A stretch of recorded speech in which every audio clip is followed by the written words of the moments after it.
శ్రీమాత్రే నమ. జయ గురు దత్తాత్రేయ నమ. ఈ వీడియోలో మనం 2025 సంవత్సరం మే నెల మాస ఫలితాలు మేషరాశి వారికి ఏ విధంగా ఉండబోతున్నాయి అని పరిశీలించినప్పుడు మరి ఈ నెల ప్రారంభంలో ఇంచుమించుగా మే 15 వరకు సూర్యభగవానుడు రాశి అందే సంచారం అది ఉచ్చస్థితి వల్ల ఈ రాశి వారికి ఒక విధమైనటువంటి కాన్ఫిడెన్స్తో విజయోత్సవంతో ఏ పనైనా ధైర్యంగా చేయగలననే సాహసంతో ముందుకు వెళ్ళడం జరుగుతుంటుంది. ముఖ్యంగా మీ యొక్క సంతానానికి కానీ మీరు చిన్నవారై ఉంటే మీ తండ్రి గారికి కానీ ఒక ఉన్నత పదవి లాంటిది లభించే అవకాశం ఉంది. మొత్తం మీద మీ యొక్క పేరు ప్రతిష్టలు చాలా విపరీతంగా పెరుగుతాయి. ఈ సమయంలో మీరు ఏదైనా ఒక కొత్త వృత్తిలోకి కానీ రాజకీయంలో కానీ ప్రవేశించడానికి ఈ గ్రహస్థితి మీకు చాలా అనుకూలంగా ఉండడం జరిగింది. ఇంచుమించుగా మనకి మే 15 తర్వాత ఈ రవి భగవానుడు ధనస్థానంలోకి వెళ్తాడు. అంటే ఇంచుమించుగా మీ కుటుంబంలో ఏదైనా శుభకార్యం జరగడానికి అవకాశం ఉంటుంది. ప్రభుత్వ పథకాలు మీకు అనుకూలంగా ఉంటాయి. అలాగే కుటుంబంలో ఎవరికో ఒకరికి ప్రభుత్వ ఉద్యోగం కానీ ఉపాధి అవకాశాలు కానీ రావడం వల్ల కుటుంబం యొక్క నేమ్ అండ్ ఫేమ్ కూడా పెరిగే అవకాశం ఉంది. అంటే మొత్తం మీద ఈ నెలంతా మీకు రవి యొక్క బలం అనుకూలంగా ఉంటుంది. రవి బలంగా ఉంటే జాతకం మొత్తం బలంగా ఉంటుంది కాబట్టి మీరు ధైర్యంగా ఈ నెలంతా కూడా ఎటువంటి సాహస కార్యక్రమం అయినా ఏదైనా వ్యాపారం లాంటిదైనా బ్రహ్మాండంగా స్టార్ట్ చేసుకోవచ్చు. ఇక మనకి పోయిన నెలలో ఏర్పడినటువంటి 6 గ్రహాల్లో ఇప్పుడు 4 గ్రహాలు మాత్రమే 12వ స్థానంలో మిగలడం జరిగింది. అందులో ముఖ్యంగా శుక్ర భగవానుడు ధన సప్తమాధిపతిగా వ్యయస్థాన సంచారంలో ఉన్నటువంటి శుక్రుడు మరి ఉచ్చులో ఉండడం వలన మీరు మీ కుటుంబంలో వారి యొక్క అవసరాల కొరకు వారి యొక్క చదువు విదేశ వ్యవహారాలు వివాహం వగైరా వాటి కొరకు కానీ అలాగే మీ శ్రీమతి గారికి లేదంటే మీ కుటుంబంలో ఉన్నటువంటి స్త్రీలకి త్వరలో జరగబోయే శుభకార్యం నిమిత్తమైనా ఏదైనా పండగ గురించైనా విలువైన ఆభరణాలు అలాగే పట్టు వస్త్రాలు లాంటివి కొనడం జరుగుతూ ఉంటుంది. అలాగే మీ యొక్క సౌకర్యం కోసం ఏదైనా ఎక్కువగా దగ్గరలో ఉన్నటువంటి పుణ్యక్షేత్రాన్ని దర్శించడం కానీ ఏదైనా ఒక ఎంటర్టైన్మెంట్ కార్యక్రమంలో పాల్గొనడం కానీ జరిగే అవకాశం ఉంది. అయితే విశేషమైనటువంటి ధన వ్యయం జరుగుతూ ఉంటుంది. సాధారణంగా ధనాధిపతి వ్యయంలో పడినప్పుడు ఆదాయం కన్నా ఖర్చు ఎక్కువ ఉంటుంది. అది శుక్రుడు కాబట్టి గృహ అవసరాలకి గృహంలో విలువైన వస్తువులకి ప్రయాణాలకి స్త్రీల కొరకు అలాగే మన యొక్క సొంత ఆలోచనలు అలవాట్లు హ్యాబీస్ కొరకు వ్యక్తిగతంగా మీరు కూడా విలువైనటువంటి వస్త్రాలు లాంటివి ధరించడం ఖరీదైన వాహనాల్లో ప్రయాణించడం లాంటివి జరుగుతూ ఉంటాయి. ఇక మనకి ఎలాగా గురువు ఇంచుమించుగా మనం మే నెలలో ఎంటర్ అయ్యాం కాబట్టి మే 15వ తారీఖు మాత్రమే ధనస్థానంలో గురుగ్రహ సంచారం జరుగుతూ ఉంటుంది. ఇంచుమించుగా భాగ్యాధిపతి ధనస్థానం అవటం వల్ల మీరు ఇంచుమించుగా మీకు ఈ కుటుంబంలో ఏదైనా మీకు పెద్దల దగ్గర నుంచి ఆస్తి రావాల్సి ఉన్నా ధనం రావాల్సి ఉన్నా అంటే గురువుల ద్వారా మీరు ఏదైనా తెలుసుకోవాల్సి ఉన్నా ఇంట్లో ఏదైనా శుభకార్యం జరగాలన్నా గురువు సంపూర్ణంగా సహకరించడం జరుగుతుంది. అంటే 2వ స్థానంలో ఉన్నటువంటి గురువు 2, 6, 10 భావాలను యాక్టివేట్ చేయడం వల్ల కామన్గా ఉద్యోగంలో ఉపాధి అవకాశాల కొరకు చేసే ప్రయత్నాలు ఫలిస్తాయి. అదే చిన్న చిన్న సమస్యలు వృత్తి వ్యవహారాల్లో ఉన్నా అవి సరిదిద్దుకునే ప్రయత్నం జరుగుతుంది. అయితే మే 15 తర్వాత ఏమవుతుందంటే గురువు 3వ స్థానానికి మారడం వల్ల మంచి వారితో పరిచయం ఏర్పడుతుంది. మీరు కూడా మంచి సలహాలు ఇవ్వడం జరుగుతుంటుంది.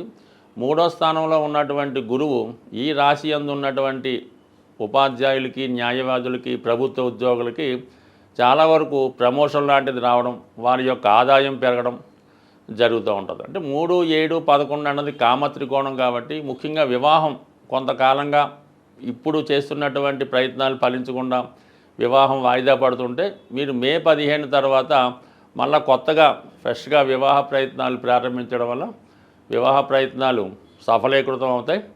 అలాగే 11వ స్థానంలో గురువు రావడం వల్ల పిల్లల యొక్క అభివృద్ధి మీకు ఆనందదాయకంగా ఉంటుంది.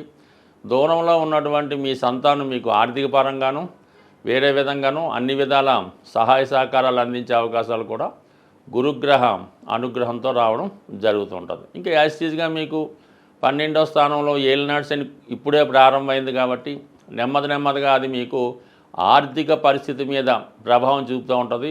ఇదే మీకు సరైనటువంటి సమయం. మీరు ఏదైనా ఒక గృహ నిర్మాణం చేపట్టాలన్నా, ఒక గృహం కొనుక్కోవాలన్నా 100% మరీ ఆలస్యం చేయకుండా గురువు ధనస్థానంలో ఉండగానే మీ యొక్క ప్రయత్నం చేస్తే ఈ నెలలోనే మీరు గృహప్రవేశం చేయడం, కొత్త గృహం కొనుక్కోవడానికి అవకాశాలు ఏర్పడడం జరుగుతూ ఉంటుంది. బట్ ఏదైనా ఈ సంవత్సరంలో మీరు కంపల్సరీగా మీ యొక్క ధనమంతా ఖర్చు అయిపోయి అలాగే అప్పు కూడా చేయవలసి ఉంటుంది కాబట్టి అదేదో ఇంటి స్థలమో ఇల్లు కొనుక్కుంటే అది మీకు స్థిరాస్తిగా మిగిలే అవకాశం ఉంటుంది కాబట్టి చాలా వరకు చాలామంది ఈ సమయంలోనే గృహ నిర్మాణం చేయడం, పెళ్ళిళ్ళు చేయడం, పిల్లల్ని విదేశాలకు పంపించడం జరుగుతూ ఉంటుంది.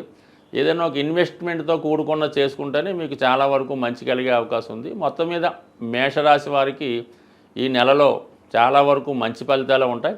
అయితే ఖర్చుల విషయంలో మన అవసరానికి తగు విధంగానే ఖర్చు పెడితే బాగుంటుంది తప్ప అంతకు మించి అట్టహాసంగా మనీ వేస్ట్ చేయడం వల్ల తర్వాత ఇది బాధపడవలసి ఉంటుంది. గ్రహాలని, జ్యోతిష్ శాస్త్రాన్ని, గోచార ఫలితాలు నమ్ముతున్న వాళ్ళు సాధారణంగా ముఖ్యమైనటువంటి గ్రహాలు మారినప్పుడు వాటి యొక్క ప్రభావాన్ని చూపించడం జరుగుతూ ఉంటుంది. అందువలన ఏదైనా గ్రహం మారినప్పుడు ఆ గ్రహానికి సంబంధించినటువంటి పరిహారం చేసుకుంటే అది మనకి అనుకూలంగా మారడం జరుగుతూ ఉంటుంది. ఇప్పుడు ముఖ్యంగా 18 నెలలకి ఒకసారి మారే రాహుకేతువులు ఈ నెలలో మారడం జరిగింది. అయితే ఈ రాహుకేతువులే కర్మని నిర్దేశిస్తుంటాయి. అంటే గత జన్మలో మనం చేసినటువంటి పాపపుణ్యాలని ఈ జన్మలో అనుభవించే విధంగా ఇవి చేయడం జరుగుతూ ఉంటుంది. వీటినే కార్మిక్ కంట్రోల్ ప్లానెట్స్ అనడం జరిగింది. మరి ఈ రాహుకేతు మారినప్పుడల్లా ఏదో ఒకటి ప్రతివాడి జీవితంలో మంచి కానీ చెడు కానీ జరుగుతూ ఉంటుంది. అది జరగాలనుకునేప్పుడు మనం కామన్గా ఈ గ్రహాలకి పరిహారం చేసుకుంటే అవి మనకి కొంత తీవ్రత తగ్గి మంచి ఫలితాలు ఇవ్వడం జరుగుతూ ఉంటుంది. మరి ఇప్పుడు ముఖ్యంగా ఏ పని జరగాలన్నా, మనం ఏ గ్రహానికి పూజ చేయాలన్నా, ఏ దైవానికి పూజ చేయాలన్నా ముందుగా విఘ్నేశ్వరుణ్ణి పూజ చేయడం జరుగుతూ ఉంటుంది. కేతువు యొక్క ఆది దైవం విఘ్నేశ్వరుడు అవటం వల్ల మరి ఈ నెలలో మీరు కంపల్సరిగా అది సంకష్ట చతుర్థి రోజు కానీ లేదంటే మరి కేతువు సింహరాశిలో ప్రవేశించాడు కాబట్టి ఆదివారం రోజు విఘ్నేశ్వరుడి యొక్క ఆలయంలో వినాయకుడిని విధి విధానంగా గరికతో అర్చించి మన ఎండు ద్రాక్షపళ్ళు అంటే ఎండు ఖర్జూరం కానీ కిస్మిస్ లాంటివి కానీ మరి స్వామికి నైవేద్యంగా పెట్టి అక్కడ ఉన్నటువంటి భక్తులకి పంచిపెట్టడం వల్ల కేతుగ్రహ అనుగ్రహం లభించే అవకాశం ఉంది. కేతుగ్రహ అనుగ్రహం కావాలంటే అంటే పోక చెక్క అని ఉంటుంది, అది కామన్గా ఈ పాన్ సంబంధించిన వాళ్ళు తెలుస్తూ ఉంటుంది. అది ఒకటి పూర్తిగా పోక చెక్క మీ యొక్క వాహనంలో పెట్టుకోవడం వల్ల కానీ మీ యొక్క క్యాష్ బాక్స్లో పెట్టుకుంటే ప్రమాదాలు జరగకుండా అనుకూలంగా ఉంటుంది. కాబట్టి ముందుగా మీరు కంపల్సరీగా ఈ నెల 18వ తారీఖు తర్వాత ముందు చేసుకున్న తప్పులేదు, ఆదివారం రోజు విఘ్నేశ్వరునికి పూజ చేయించుకోవాలి. దాని తర్వాత రాహువు మరి కుంభరాశిలో ప్రవేశిస్తున్నాడు. అందుకని రాహు యొక్క అనుగ్రహం కోసం కనకదుర్గ అమ్మవారు శనివారం రోజు కనకదుర్గ అమ్మవారి ఆలయంలో అమ్మవారి కుంకుమర్చన చేసి ఒక నిమ్మకాయల దండ సమర్పించి 18 సార్లు ప్రదక్షిణ చేసి వీలైతే పొలగం నైవేద్యంగా పెట్టి అమ్మవారి ప్రసాదంగా పంచిపెట్టినా పర్లేదు. వీలు లేని వారు కేవలం దర్శనం చేసుకొని 18 ప్రదక్షిణలు చేయడం వల్ల సరిపోతుంది. బట్ ఏదైనా కంపల్సరీగా ఈ శాస్త్రాన్ని నమ్ముతున్న వాళ్ళు మీరు తప్పకుండా ఈ వినాయకుడిని అమ్మవారిని పూజించుకోండి. వీలైతే ఏదైనా ఒక శక్తి క్షేత్రాన్ని, శక్తి పీఠాన్ని దర్శించడం వల్ల ఈ రాహుకేతువుల అనుగ్రహం లభించే అవకాశం ఉంది. బట్ ఏదైనా రాహుకేతు మనకు అనుకూలంగా ఉంటే ఆటోమేటిక్గా మిగతా గ్రహాలన్నీ అనుకూలించే అవకాశం ఉంది. అందువలన కంపల్సరీగా గ్రహశాంతి చేసుకోండి. ముఖ్యంగా సింహరాశిలోకి కేతుగ్రహ ప్రవేశం అన్నది చాలా వరకు అధికారులకి పెద్దవారికి కొంత ఇబ్బందులు లాంటివి ఉంటుంటాయి. కాబట్టి నిరంతరం సూర్య నమస్కారం చేసుకొని ఆదిత్య హృదయ పారాయణ చేసుకొని ఆదివారం నియమంగా ఉంటే అటు ఆరోగ్యం ఐశ్వర్యం లభిస్తుంది. అలాగే ఇదే నెలలో గురుగ్రహం కూడా మనకి ఈ మే 15 మారడం జరుగుతుంది. గురువు ఏ భావానికి వచ్చినా ఆ భావ ఫలితాలు మనకి ఇంప్రూవ్ చేయడం జరుగుతుంటుంది. కాబట్టి గురుగ్రహ అనుగ్రహం కోసం అంటే శివుణ్ణి పూజించుకోవచ్చు, దక్షిణామూర్తిని ఆరాధించవచ్చు, దత్తాత్రేయుల వారిని ఆరాధించవచ్చు, లేదా మీ ఇష్ట దైవాన్ని పూజించవచ్చు, లేదా మీ తల్లిదండ్రుల యొక్క ఆశీర్వాదం తీసుకున్నా సరే గురుగ్రహం యొక్క అనుగ్రహం తప్పకుండా లభించే అవకాశం ఉంది.